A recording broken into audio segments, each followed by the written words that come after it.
ভাইয়া আসসালামু আলাইকুম। ইফতারি করবেন আজানের অপেক্ষায় বসে আছেন? জিনিসপত্র আর কই? হ্যাঁ, মুড়ি আছে। এটা কিসের ভাত? মানুষ কতটা অসহায় হইলে শুকনো মুড়ি এবং গরুকে খাওয়ানো ভাত দিয়ে ইফতার করতে পারে।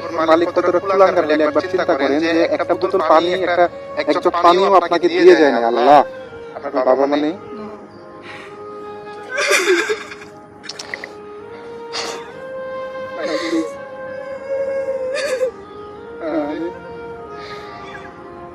ভাই প্লিজ কান্না করেন না।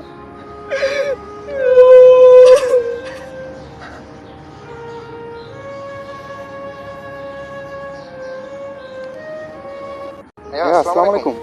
ইফতারি করবেন আজানের অপেক্ষায় বসে আছেন? জিনিসপত্র আর কই? হ্যাঁ, মুড়ি আছে। এটা কিসের ভাত? মানুষ কতটা অসহায় হইলে শুকনো মুড়ি এবং গরুকে খাওয়ানো ভাত দিয়ে ইফতার করতে পারে। মালিক কতটা কুলাঙ্গার হইলে একবার চিন্তা করেন যে একটা বোতল পানি, এক চোখ পানিও আপনাকে দিয়ে যায় না। আল্লাহ, আপনার বাবা মা নেই?